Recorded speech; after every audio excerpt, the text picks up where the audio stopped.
All right, so thank you very much, Professor, for the introduction. My name is Charles Boliko. I'm a fourth year student here in the Graduate School of Advanced Integrated Studies in Human Survivability. And I'll be talking today about my current research activities here. So first of all, just a general overview of the things I'll be talking about. Just first of all, how this research was conceived, and then talking about how the methodology was developed. And then the case study itself and what the results have been, and then what the policy implications are. Now, for the framework itself, in our school, of course, we like to talk about the idea of survivability studies. Basically, the concept of having a more issue-oriented research concept in which we want to focus on conducting academic activities that contribute to the well-being of society. And there are many different factors that are incorporated into this survivability study. And of course, in my study, I focus on the economic factors, the social factors, and the environmental factor. And so having looked at all of these things in my research, I decided to focus on energy and how it contributes to improving societal well-being. And so in my work, I look to evaluate how rural electrification has, in Kenya, contributed to the societal well-being, the sustainable development of rural communities in Kenya, and developing some policy recommendations for how to disseminate these energy services to rural communities in Kenya. Now, very briefly, as Mr. Singh discussed earlier this morning, and Mr. Professor from Austria talked a little bit about how energy is quite closely related to many of the other sustainable development goals. So this is just a brief overview of how energy in particular can quite directly or indirectly affect the other sustainable development goals. And so energy does play a very important role in promoting the sustainable development objectives that have been established by the United Nations. Now, just again, another brief introduction here. There are various ways in which energy access is provided. First and most importantly, through the national grid, which is, of course, provided for all the different, for nationwide. The mini-grids are usually provided for small villages and towns, and they consist of various sources of energy. It can be fossil fuels, it can be renewables, it really depends on the location. And then standalone systems, so basically for a specific household, we have, for example, a solar panel, which obviously provides the energy services required for the household to meet energy demand.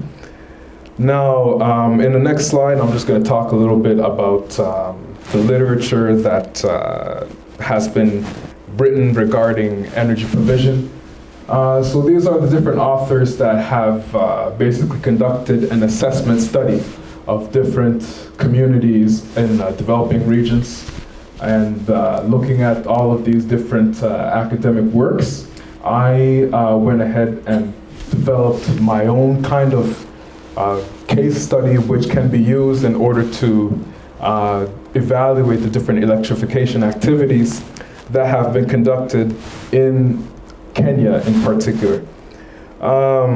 So this is basically how the logical structure of my research had developed. Basically, we have Ms. Elizabeth Ilskog, who proposed in 2008 a new sustainability framework which consists of 5 different dimensions. And so you can see the dimensions here: technical, economic, social, environmental, and institutional. And these dimensions have various indicators that accompany these dimensions. And basically, these different indicators produce a score which leads to an overall score for the respective dimensions. And so based on that kind of framework, we can then come to conclusions about how a particular electrification project is either contributing to the sustainable development community or otherwise. So based on this premise, this is the case study that, this is the framework that I developed myself. You see, as you can see again, the 5 different dimensions and the indicators that accompany each dimension. And so Having looked at the literature, this is the framework that was developed. And I use this framework to evaluate 4 different electrification projects that have been conducted in rural Kenya. Now, of course, to gather data and information, there I am doing research in Kenya. Basically, I conducted interviews and interviews with different households and small businesses in rural Kenya. I distributed some questionnaires so that we can gather the data that can be used in order to compute the scores that are necessary for determining the contribution of various electrification projects to the societal well-being, the sustainable development of a particular community. And so this is just briefly the method that was employed in order to produce the score.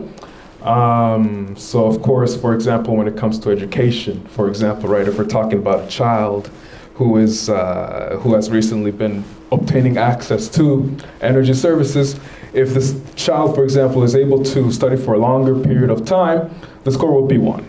If the study period hasn't changed as much, the score will be 0.5. And if for in any reason why the study period has decreased, then the score will be 0. This is just kind of the logic for how this methodology was employed for various sectors, so not for various indicators, so not just education, but for environment and et cetera, et cetera. And so these are the 4 projects that were employed. First of all, of course, the grid extension activities that are being conducted in Kenya. There is also a hybrid mini-grid that has been installed in Narok County, which combines solar PV and diesel power.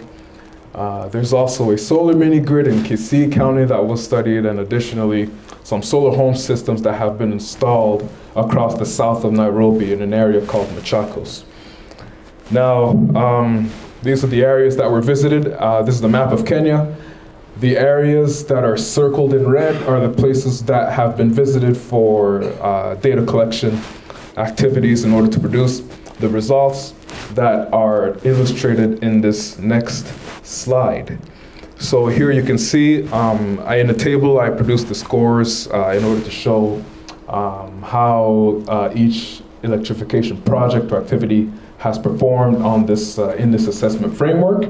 And so obviously tabulate the information, and I also produce a web diagram to kind of show in more detail how each electrification project has performed in this assessment. Now, when it comes to grid extension, well, of course, there's the data, the sample size for each of these different electrification activities was quite limited, and so I focused a lot more also on the qualitative aspects of the electrification project. So what are the circumstances on the ground that led to the answers and the results that have been produced here? And so when it comes to, so I provide some explanations for how, for example, the economic dimension had obtained the score that it did, how the technical dimension had obtained the score that it did. Economically speaking, of course, many of the households, the head of the households are working outside of the houses. So when it comes to providing these kinds of services, they don't really have any necessarily significant impact on how their economic well-being is affected. And so that helps to explain how this particular project has obtained a lower score compared to the other projects in this assessment. Technically, the national grid in Kenya in particular experiences some periodic power outages, especially in rural areas, which last a long time. And of course, this leads to some dissatisfaction about the service. And there were also other things that were mentioned regarding the performance of the system, safety concerns, and how sometimes there are other parties that get involved in grid extension activities which negatively affect the perception of grid extension. As for the hybrid mini-grid that was set up in the county of Narok, it's a business town, and so in this area, when you visit, you have a lot of small shops that are set up all across the entire village. And basically what you see is that all these people that are working in these businesses are living pretty much exactly where their businesses operate. And so when they have their businesses, when they're living exactly where their businesses are located, these are the kind of results that were produced based on the results, based on the interviews that were conducted. So I visited 8 households. I didn't see the necessity to visit more because the data was becoming very consistent. And when looking at the surroundings and the circumstances and how the responses were becoming quite repetitive, I decided, well, okay, this is a sufficient amount of data. I also talked to people that were responsible for installing the systems, of course, in the village. And so these were some of the results that were produced. Of course, the managers reported that 125 new jobs were produced as a result of the installation of this hybrid PV diesel mini-grid. 40 new businesses were created as a result of this installation. And of course, most households are businesses, and they reported a positive impact on the incomes that are being produced by these various businesses. Technically, there have been a few challenges, especially when it comes to temporary power outages because of limited supply for diesel fuel. And so that caused the cost of obtaining these energy services to increase. And so when these announcements were made in this community, of course, people were not very happy with that situation. And so that kind of created tensions between the managerial party and the consumers of the energy services. The solar mini-grid that was installed in Kisii County, 33 households were visited, and in this county in particular, many of the households are farmers in the tea sector, the agricultural sector, and so many of the activities that are conducted there have been affected by the installation of the solar mini-grid. Of course, this set of households in particular, they are of the lower income category, and they rely on a lot of, it's basically the use of fossil fuels for lighting their household, for example, for various agricultural activities. Those kinds of things, of course, it has been written in the literature. There was a reduced reliance on these kinds of resources. And so this fact was primarily pointed out as a major factor for the improvements in the economic condition of the households here. And of course, when we talk about that in the economic dimension, environmentally, it's also quite closely related. The reduced reliance on kerosene fuels helps to improve the environmental score for this project. And of course, the social dimension, when we're talking about health, reduced reliance on kerosene fuels, of course, helps to improve the health score. For the final electrification project that was conducted in Kenya, it's a small private company that installed some solar home systems across the region of Machakos, which is right in the south of Nairobi. And this project in particular, when talking to managers and talking to the households, they seem to have an excellent relationship between each other. And so people are very happy with the services that have been provided. If there has ever been a particular issue with the technical performance of the solar home system, there is someone on the spot that is ready to assist in repairing or fixing all the different issues that are being dealt with by the household. And so it is, the people are very happy with this, with these services, and these observations on the ground have also helped to contribute to the higher scores that have been obtained in this project. And so just looking at the results that have been produced so far, the solar mini-grid and the solar home systems that have been installed, they're part of the private sector, and they have they have obtained higher scores in the sustainability assessment, which illustrates that the private sector is very much capable of contributing to the sustainable development of rural areas in Kenya. Now, of course, this research is obviously in progress, but what are some implications, some recommendations regarding policy? The energy sector in Kenya is dominated by the government in particular. And so when it comes to making recommendations, it is first and foremost really important to help provide greater support for these private sector companies, and there are various ways in which that can be done, which is by, of course, easing some regulations that are making it more difficult for private sector businesses to operate, and also to consider companies in the private sector to become partners in efforts to achieve 100% rural electrification or national electrification, which is an objective that has been set by the government of Kenya. And so these are, of course, some of the recommendations that have been put in place to this point.